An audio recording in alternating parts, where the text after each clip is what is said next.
नमस्कार दोस्तों, स्वागत है आपका अपना YouTube channel Oxford competitive classes पर। दोस्तों मैं अभिषेक कुमार वर्मा।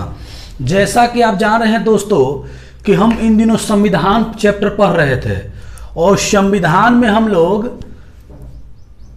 पिछले क्लास में बहुत महत्वपूर्ण जो बिंदु था उसको हम लोग देखे थे।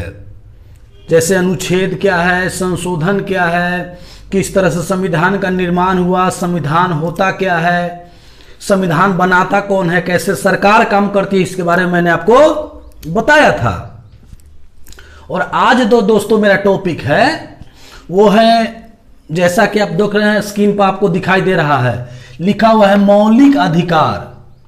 तो हम आज लोग देखेंगे दोस्तों कि मौलिक अधिकार होता क्या है, मौलिक अधिकार का चर्चा किस अनुच्छेद में है, मौलिक अधिकार का चर्चा किस भाग में है, मौलिक अधिकार ली कहाँ से गई है, मौलिक अधिकार का मतलब या अर्थ क्या होता है, मौलिक अधिकार होता क्या है और इसकी संख्या कितनी है। तो इसके बारे में दोस्तों हम लोग आज पढ़ेंगे।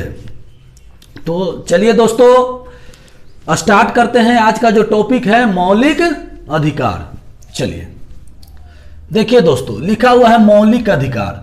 मौलिक अधिकार को हम लोग मूल अधिकार भी कहते हैं। कौन अधिकार? मूल अधिकार, या इसको हम कहते हैं फंडामेंटल राइट्स।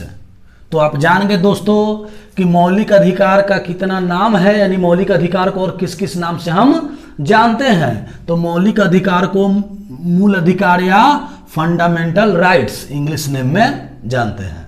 चलिए फिर देखते हैं दोस्तों, जो महत्वपूर्ण बिंदु है उसको मैं पहले बता देता हूं, जो एग्जाम में आपको डायरेक्ट 1 नंबर का क्वेश्चन एग्जाम में पूछ लिया जाता है ऑब्जेक्टिव रूप में। चलिए तो यहां से क्वेश्चन है कि मौलिक अधिकार जो है इसकी चर्चा किस भाग में है। तो दोस्तों एग्जाम में क्वेश्चन आएगा तो भाग 3, मौलिक अधिकार का चर्चा किस भाग में है, तो भाग 3। अब देखिए दोस्तों, कह रहा है कि अनुच्छेद मौलिक अधिकार यानी मूल अधिकार या फंडामेंटल राइट्स किस अनुच्छेद में है, तो अनुच्छेद 12 से 35 है। अब देखिए स्रोत का मतलब होता है दोस्तों कि हम लोग का जो संविधान है, हम लोग का देश का भारत का अपना संविधान है, उस संविधान में जो बातें ली गई है वो किस देश की देन है, तो वही होता है स्रोत, यानी विदेशी स्रोत, किस देश से वो लिया गया है। तो मौलिक अधिकार, मूल अधिकार या फंडामेंटल राइट जो है वो हम लोग का देश में, हम लोग के संविधान में, भारत का संविधान में अमेरिका यानी यूएस से, अमेरिका से लिया गया है। तो हम लोग जान गए दोस्तों कि किस तरह से इस टॉपिक को मैंने देखा कि भाग 3 में इसकी चर्चा है मौलिक अधिकार का, अनुच्छेद 12 से 35, और स्रोत यानी किस देश से लिया गया है, तो अमेरिका। अब देखिए दोस्तों ये भाग 3 है, इसको आप लोग 2 पॉइंट और नोट कीजिएगा। भाग 3 में 2 पॉइंट और नोट कीजिएगा। कहा है कि भाग 3 को भारत का मैग्ना कार्टा, सुन लीजिए, भारतीय संविधान का मैग्ना कार्टा। पूछ सकता है कि मैग्ना कार्टा किसको कहते हैं, तो भारतीय संविधान का मैग्ना कार्टा कहते हैं भाग 3 को, या उसी को कहते हैं अधिकार पत्र। तो मैग्ना कार्टा आपका इंग्लिश नाम हुआ दोस्तों, और हिंदी में कहते हैं अधिकार पत्र। तो एग्जाम में क्वेश्चन आएगा कि भारत के संविधान में अधिकार पत्र या मैग्ना कार्टा किसे कहा गया है, तो दोस्तों याद रखिएगा भाग 3 को। और भाग 3 में क्या है, मौलिक अधिकार। तो मौलिक अधिकार को भी कह सकते हैं कि मैग्ना कार्टा कहते हैं, क्योंकि भाग 3 में ही मौलिक अधिकार का ही चर्चा है। ये सेम है, भाग 3 और मौलिक अधिकार, ये दोनों का मतलब है मैग्ना कार्टा और अधिकार पत्र। अब देखिए दोस्तों, भाग 3 में ही कहा गया इस बात को कि जो है मौलिक अधिकार को मूल अधिकार के भी दर्जा दिया गया है। मूल अधिकार यानी मूल जो अधिकार होता है वो भाग 3 को ही दर्जा दिया गया है। तो अधिकार पत्र, मैग्ना कार्टा या मौलिक अधिकार को मूल अधिकार भी कहते हैं, दर्जा दिया गया है भाग 3 में। चलिए तो इतना देख लिए दोस्तों। अब देखते हैं दोस्तों कि मौलिक अधिकार जो है ये होता क्या है। मन में आपका सवाल उठ रहा होगा दोस्तों कि मौलिक अधिकार कहेंगे किसको।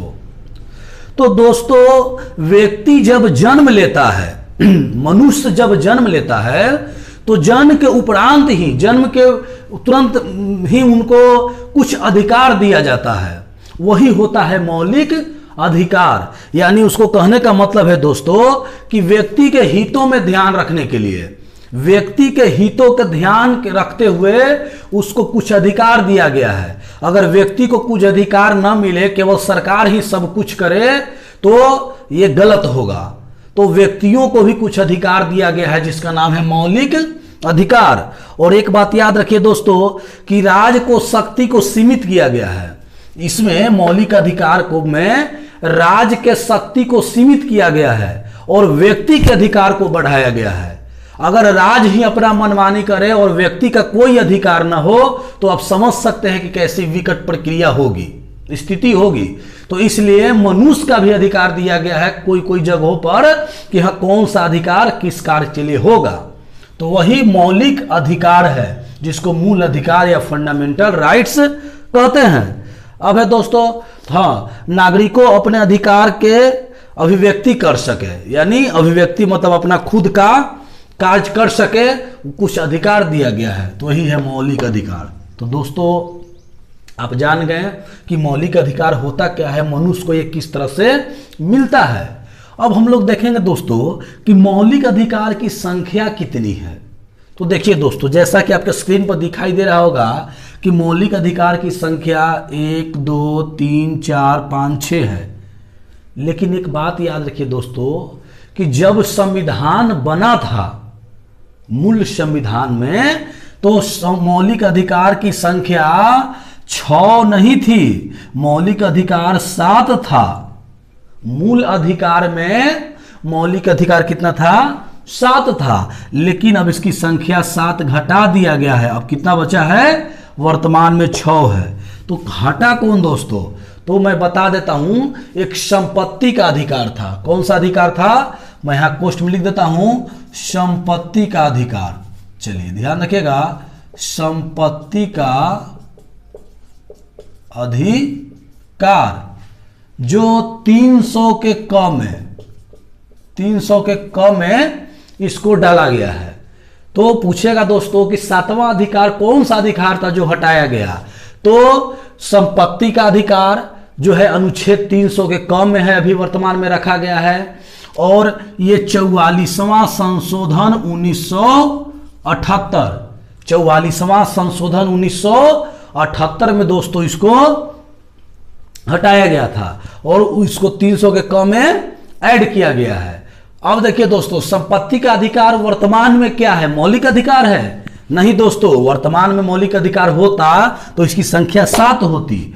संपत्ति का अधिकार जो है दोस्तों वो अभी वैधानिक अधिकार है।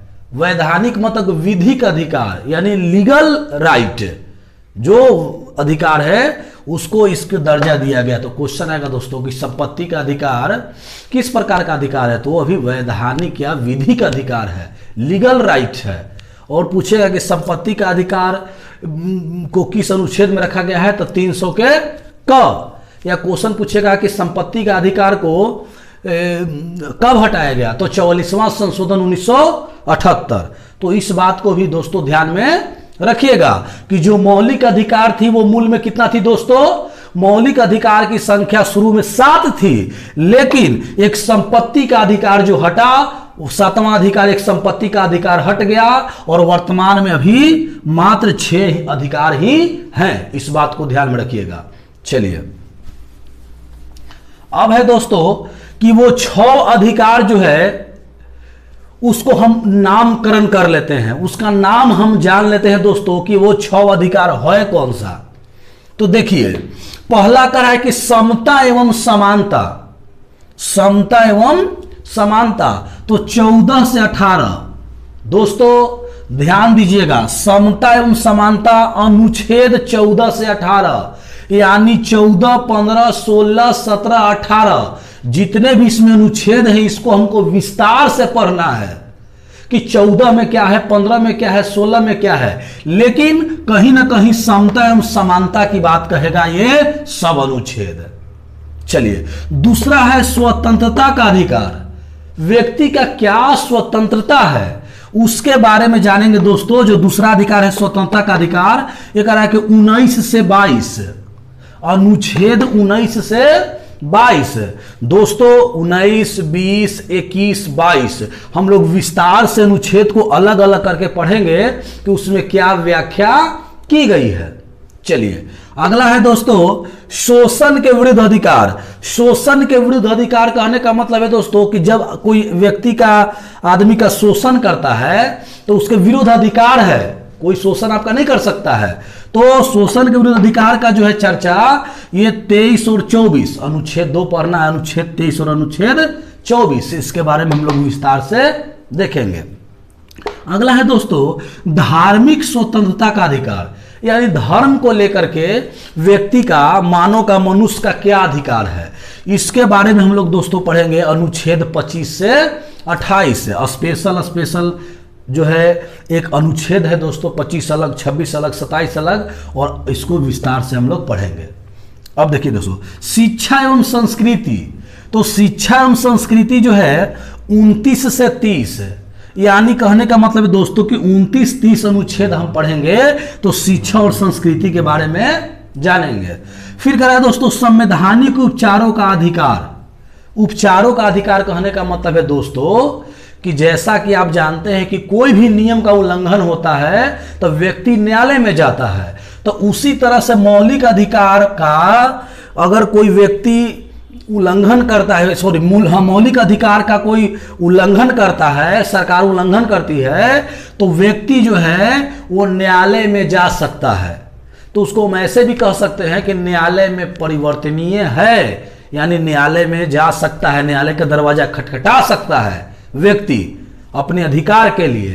तो यही है संवैधानिक उपचारों का अधिकार। इसको 32 से 35 के बीच में हम लोग पढ़ेंगे अनुच्छेद, तब इसके बारे में विस्तार से हम लोग जानेंगे।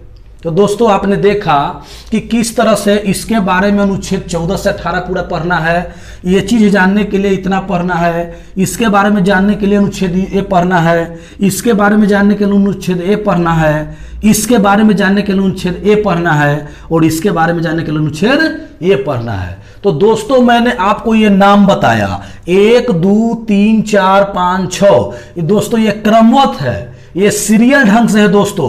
14 से 18, 19 से 22, 23, 24, 25, 28, 29, 30, 32, 35 आपने देखा दोस्तों कि किस तरह से सीरियल ढंग से है। तो एग्जाम में कभी कभार दोस्तों क्वेश्चन ऐसे आ जाएगा कि शोषण के विरुद्ध अधिकार किस अनुच्छेद में है, 23-24। धार्मिक स्वतंत्रता का अधिकार किस अनुच्छेद में है, तो डायरेक्ट क्वेश्चन यहां से भी दोस्तों एग्जाम में पूछ लिया जाता है। तो इसको याद रखिएगा दोस्तों। हालांकि दोस्तों याद करने में लोगों को कठिनाई होती है, 2-4 बार देखिए, इसको प्रैक्टिस कीजिए, ध्यान में आपको आ जाएगा। और यहां से क्रमवत देखिएगा 14, 18, 19, 22, 23, 24, 25, 28, 29, 30, 32, 35। फिर भी दोस्तों अगर इतना याद करने के बाद भी अगर आपको याद नहीं होता है तो मैं आपको एक ट्रिक बताने जा रहा हूं दोस्तों, उस ट्रिक के माध्यम से आप इसको याद रख सकते हैं। अच्छा दोस्तों एक बात पर गौर कीजिएगा, यहां 14 से स्टार्ट किए हैं और 35 तक, और यहां लिखे हैं दोस्तों कि अनुच्छेद 12 से 35 तक है मौलिक अधिकार। इस पर कुछ गौर किया दोस्तों कि यहां 14 से क्यों लिखे? तो ध्यान दीजिए दोस्तों, जो 12 और 13 अनुच्छेद है दोस्तों, 12 और 13 अनुच्छेद, वो 12 और 13 अनुच्छेद हम लोगों के लिए नहीं है, वो राज उस पर कानून बना सकती है, वो राज के लिए है। इसलिए 12 और 13 जो है वो हमारे लिए नहीं है दोस्तों, ये राज के लिए है। तो राज इस पर कोई कानून बनाता है। तो 12 और 13 अनुच्छेद किसके लिए है? राज के लिए। हम लोग का जो है अधिकार कहां से शुरू होता है? तो 14 से, और कहां तक? 35 से। तो इस बात को भी ध्यान में रखिएगा दोस्तों। चलिए एक बताओ दोस्तों कि मौलिक अधिकार जो है इसका प्रयोग सबसे पहले कब किया गया भारत में? तो कहा जाता है दोस्तों, इसको ध्यान में रखिएगा, एक बात नोट कर लीजिएगा, मैं बता देता हूं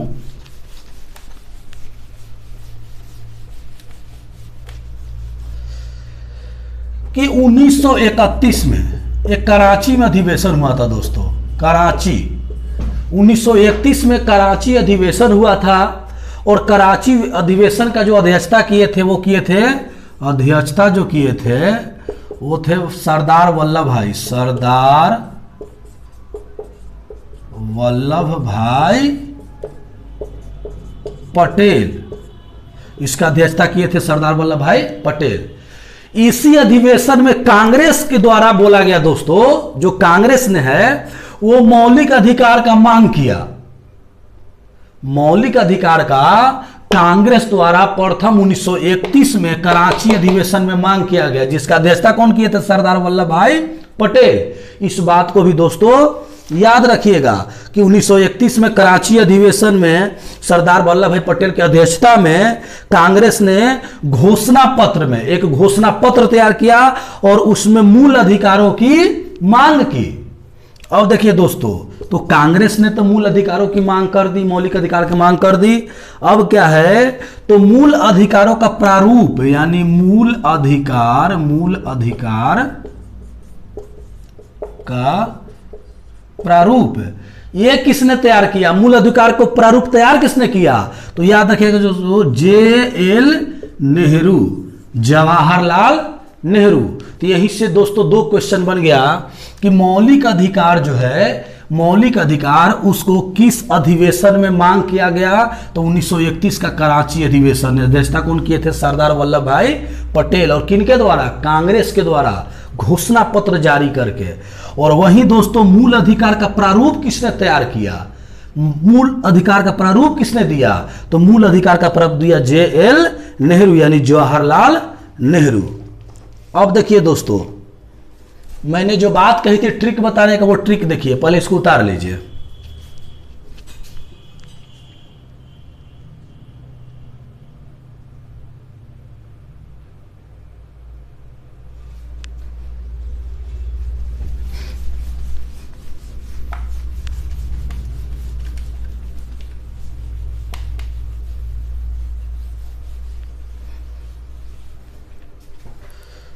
जहां तक संभव हो दोस्तों मैं ट्रिक आपको बताते चलूंगा, क्योंकि ट्रिक के माध्यम से भी याद किया जा सकता है। मैं इसे कॉन्सेप्ट बता देता हूं।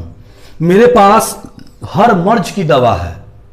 कहने का मतलब है दोस्तों कि मैं अगर आपको ट्रिक से ना समझा पाऊं तो कॉन्सेप्ट से समझाऊंगा, और कॉन्सेप्ट से समझा दिया तो ट्रिक से भी समझाएंगे, नहीं दोनों में से कोई से आप समझ सकते हैं। चलिए अब है दोस्तों, क्या ट्रिक बताए थे? मौलिक अधिकार याद करने का ट्रिक। तो ट्रिक है दोस्तों, ध्यान दीजिएगा, ट्रिक है कि समान तंत्र ने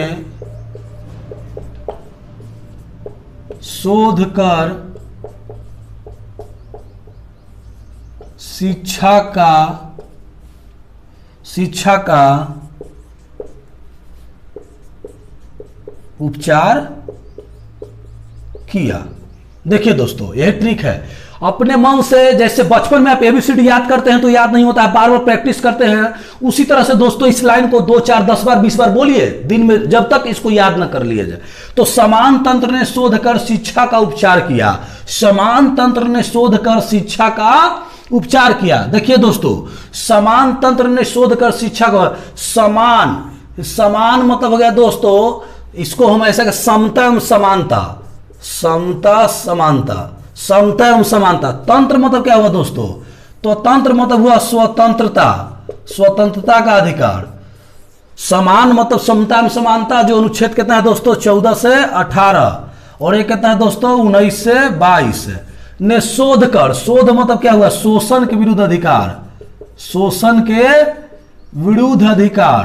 तो ये दोस्तों कब से है? तो 23 और 24, इसको भी ध्यान रखिएगा।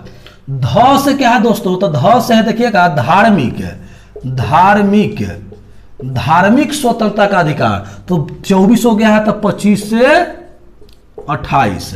अब देखिए दोस्तों, कर साइलेंट है इसमें शिक्षा, तो शिक्षा में संस्कृति बताए थे, तो शिक्षा का अधिकार कब है दोस्तों? तो 29 से 30। अब देखिए दोस्तों, 30 तो खत्म हो गया, और 31 जो अनुच्छेद था वो तो हटा दिया गया, संपत्ति का अधिकार। अब देखिए तो है उपचार। उपचार मतलब क्या होता है? इलाज करना। तो व्यक्ति को अधिकार का उल्लंघन होगा तो किस न्यायालय में जाएगा? तो राज्य में अगर उच्च न्यायालय है और केंद्र में सर्वोच्च न्यायालय है तो उच्चतम न्यायालय, उच्च न्यायालय का शरण ले सकता है व्यक्ति अधिकार के लिए। तो वही है उपचार, यानी इलाज कहां होगा? तो न्यायालय में। तो इलाज का चर्चा कब है? तो 32 से 35 तक, यानी संवैधानिक उपचारों का अधिकार। तो दोस्तों आपने देख लिया, 1 2 3 4 5 6, फिर से 1 2 3 4, उसके बाद है 5 और 6। तो आपने 6 अधिकार को दोस्तों देख लिया। समान तंत्र ने शोध कर शिक्षा का उपचार किया। तो इस तरह से ट्रिक बना दिया दोस्तों। इस ट्रिक के माध्यम से अभी आप इसको याद रख सकते हैं। 2 4 10 बार बोलिए कि समान यानी समता एवं समानता, तंत्र मतलब स्वतंत्रता, सो मतलब शोषण के अधिकार, ध से धार्मिक, शिक्षा का अधिकार 29 से 30। उसके बाद उपचार मतलब संवैधानिक उपचारों का अधिकार, तो 32 से 35। तो दोस्तों उम्मीद करते हैं कि हमारी मेहनत जो है आपको सफलता तक पहुंचाए। हमने आपके लिए बहुत मेहनत किया दोस्तों, और आप भी उस पर मेहनत कीजिए। आप भी मैं जो चीज़ पढ़ाऊं उस पर बहुत मेहनत कीजिए और लक्ष्य अपना प्राप्त कीजिए दोस्तों। क्योंकि बिना मेहनत के दोस्तों सफलता को कोई शॉर्टकट ट्रिक नहीं है। कोई आपसे कहे कि एक कीजिए सफल हो जाइएगा, तो दोस्तों याद रखिए जीवन में सफल होने के लिए मेहनत करना ही सबसे बड़ी बात है। मेहनत कीजिए तभी सफल होइएगा, दूसरा कोई शॉर्टकट तरीका नहीं है। तो दोस्तों मैं फिर से एक बार बता देता हूं कि समान तंत्र ने शोध कर शिक्षा का उपचार किया। इस बात को आप बोलते रहिए जब तक याद ना हो जाए। जैसे गाना पे याद करते हैं, शायरी याद करते हैं, तो उसी तरह से दोस्तों इसको भी बोलते रहिए। ये पढ़ाई का चीज है, जीवन का सबसे मूल चीज है दोस्तों। इसके पढ़ाई के बिना आप समझते हैं जीवन में सफल नहीं हो पाते हैं। तो इसको ध्यान में रखिएगा। और किस तरह से मैंने ट्रिक पर भी इसको बैठा दिया।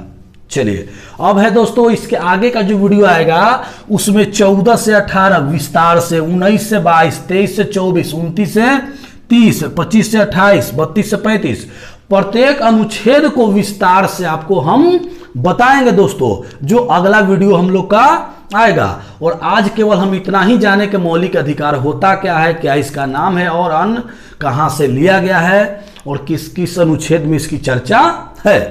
तो दोस्तों आज के लिए इतना ही, धन्यवाद। हाँ दोस्तों एक बात और बोलना चाहता हूं कि वीडियो अगर आप देखिए दोस्तों, अगर अच्छा लगे तो सब्सक्राइब कीजिए, दोस्तों के बीच शेयर कीजिए, लाइक कीजिए, डाउट है दोस्तों वो कमेंट कीजिए। तो ठीक है दोस्तों आज के लिए इतना ही, धन्यवाद।